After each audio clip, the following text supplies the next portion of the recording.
Well, there we are at the dollar store. And here we have a sleek looking aluminium flashlight for $2.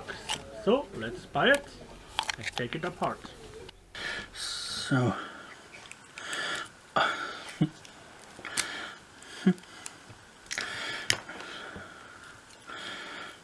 this is such a... Well, if you have not guessed it yet, this is the point where I've realized that there is something very wrong with this design. If you need pliers to open it, it's a problem. So let's make a little autopsy of this dollar store flashlight. But first of all, this is the problem piece of them. This is a adapter that takes three AAAs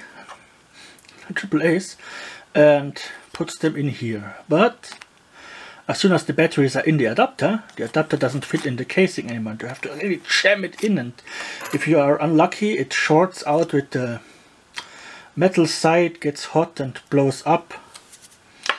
And yeah, it's a really bad design. The button at the end screws on, and usually this is the part that fails after a while. We get a lanyard big enough to fit 2 fingers through it, and the actual lamp part, which is consisting of a bunch of LEDs with a bits of plastic foil glued on the front. So let's see if we can get this out somehow, maybe from the behind. Just push it out.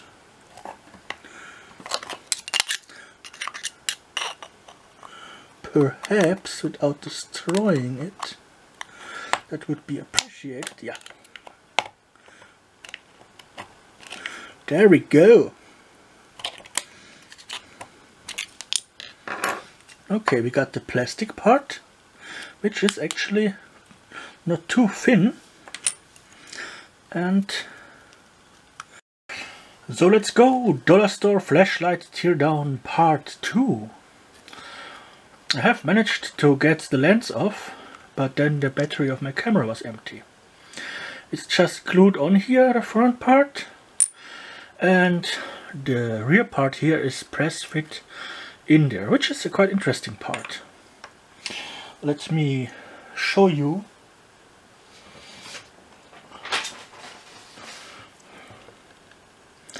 Those are the LEDs, and they are just twisted together.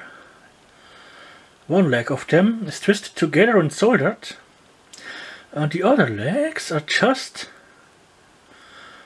bent to the side, so they touch the metal casing of the flashlight. You can take this reflective part off and end up just with the LEDs.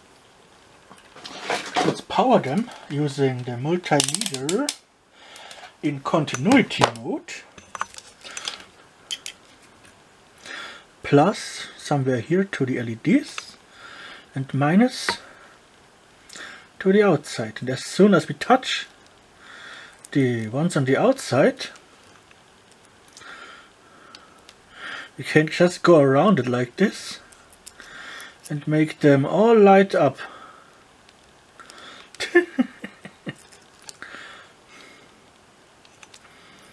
That is nice. So yeah, an interesting construction, isn't it?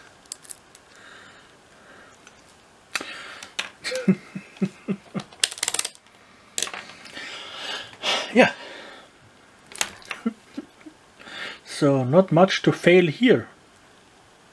By the way, one of the LEDs did not work in the casing. It probably just didn't make good enough contact with the casing here, but this is such a simplistic way of constructing something. They just put the LEDs to this plastic piece with the holes, bend the legs, twist them and solder them, and then they shove the whole thing into this thing here. They just jam it in here,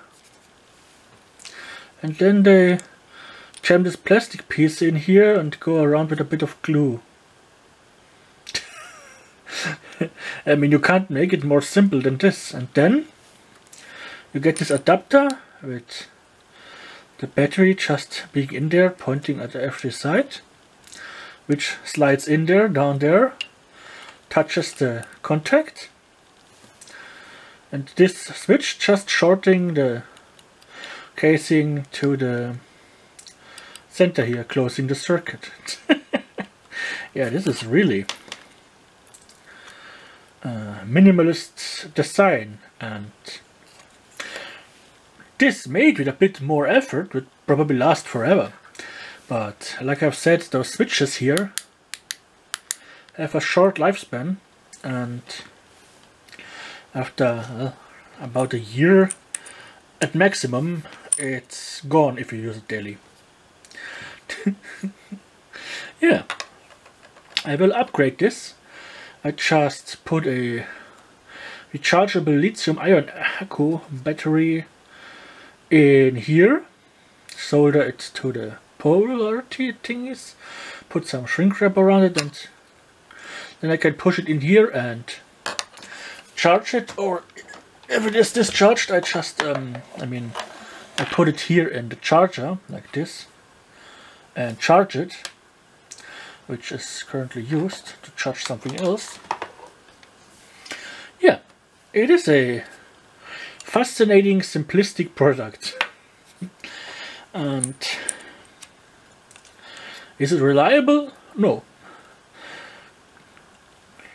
But it's cheap, and you can always jump the switch with some tinfoil. But the true reason why you shouldn't buy it is because it doesn't work. Those flashlights are all broken from the store, because like I've said, the batteries, once they are in here, the adapter won't fit in here anymore. And if you force it in there, which you can do, you might damage the, which I have done previously, damage the insulation of the battery and short it to the casing. Then it gets hot and pops and spills his electrolytes everywhere. Yeah. Must be somewhere a factory, somewhere there in China, who turns out thousands of those machined aluminium pieces every day, all with the wrong measurements. They are like, oh yeah, adapter fits in, perfect. No, you have to put the batteries in the adapter, and they just look out a little on the side. So, yeah, it's typical made in China engineering.